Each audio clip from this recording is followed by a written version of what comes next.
This is a mindful practice, first of all. What is mindfulness? I've had conversations about that recently to get real clarity on what the different levels of what we practice are. Mindfulness is a set of practices to bring us into the present moment. Why is that important? Because 95% of the time we are living in our subconscious programming. So when we're born, we need to absorb programs that are taught to us by our parents and by the people that raise us and by the whole society and the culture so that we can function in the world. But as we grow up, we realize maybe these programs are not helping us in the best way so that we can live our best self.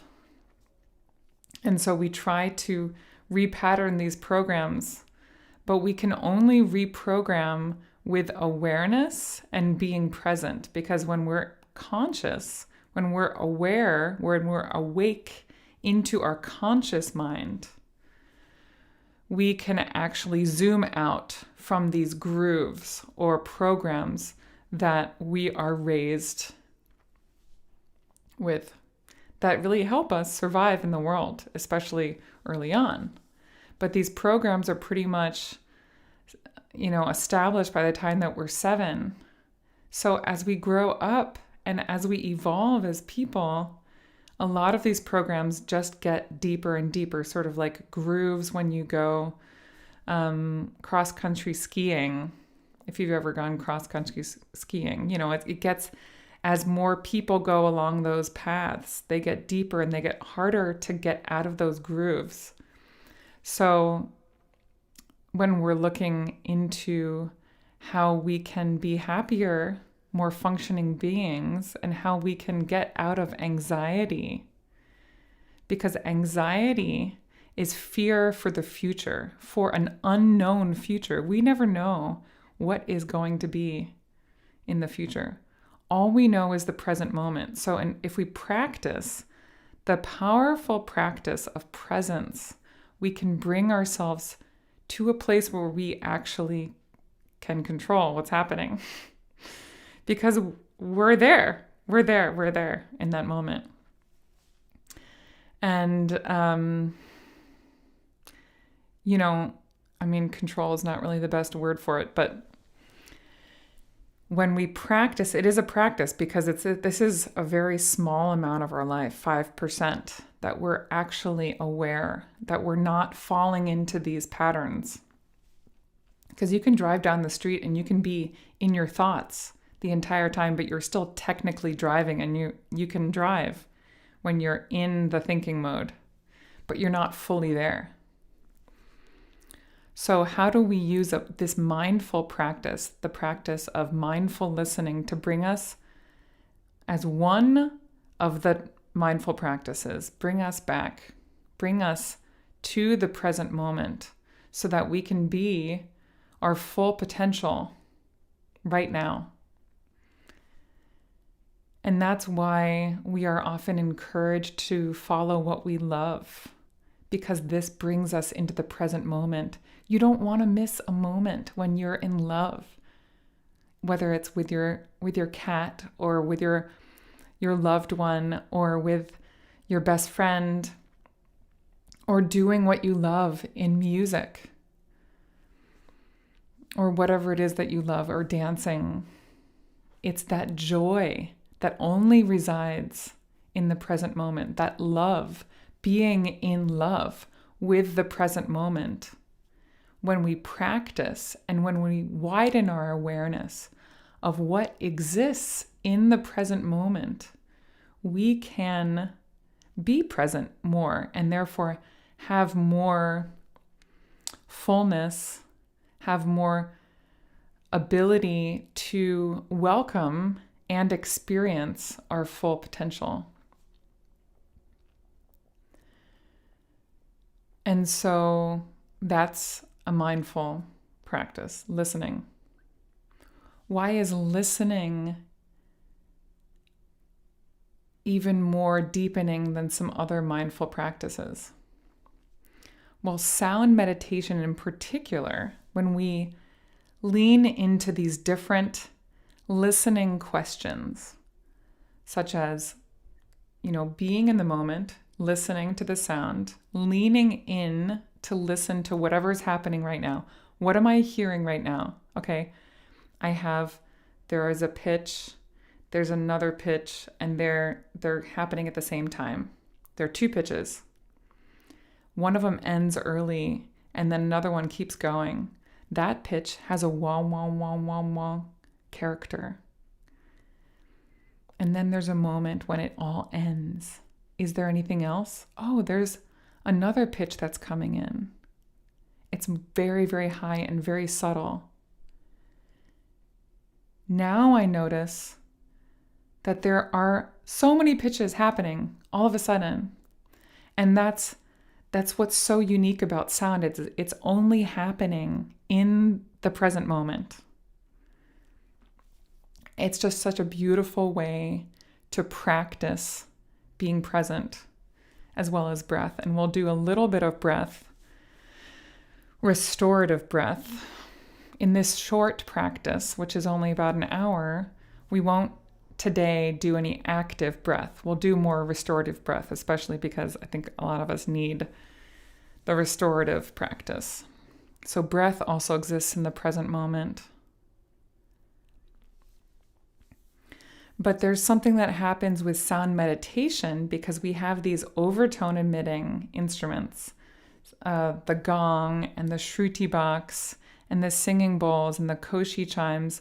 These emit overtones from the metal that creates them, that there's the fundamental pitch, and then there are these higher resulting pitches.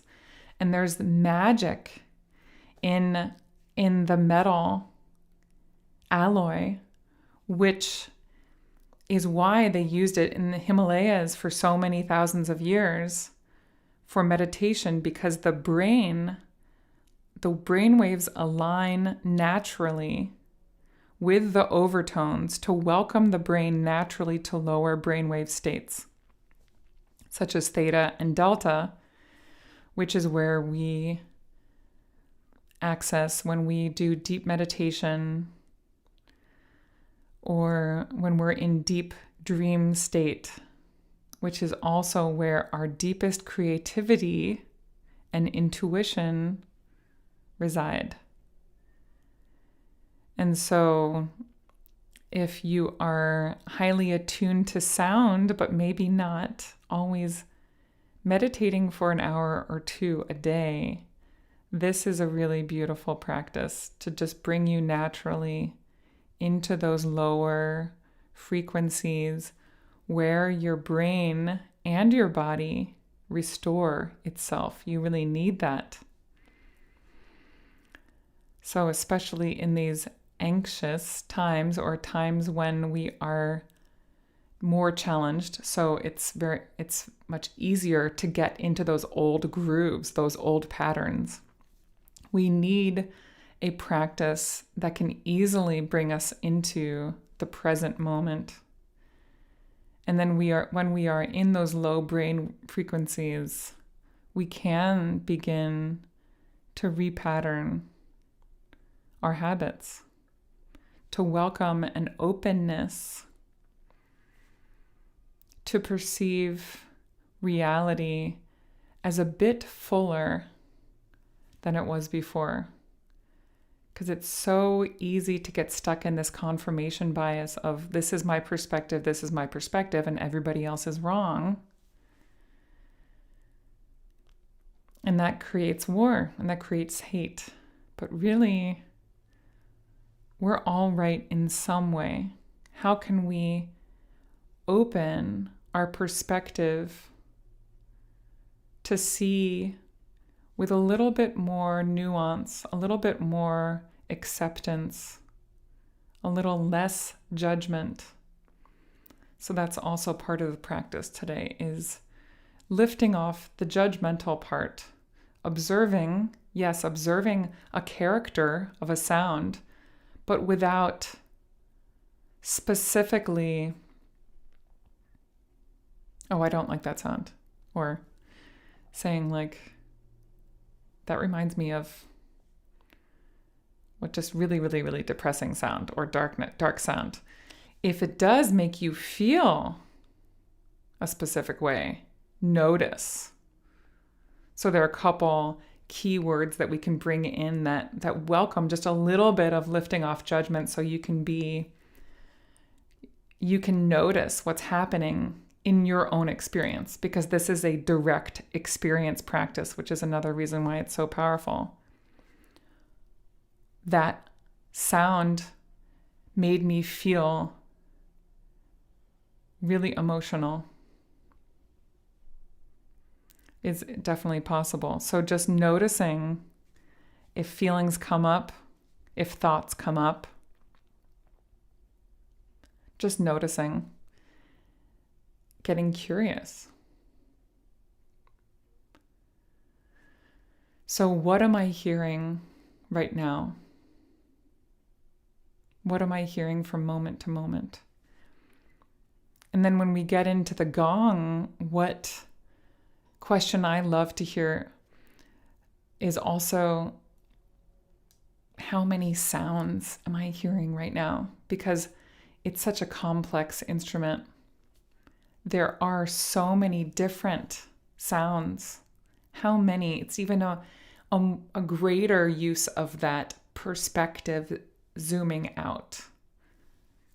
And just to feel the immersion of sound. Almost like it's taking over your whole body. And to surrender to that. Because we don't have an active breath work today, the practice is really being fully present with that listening.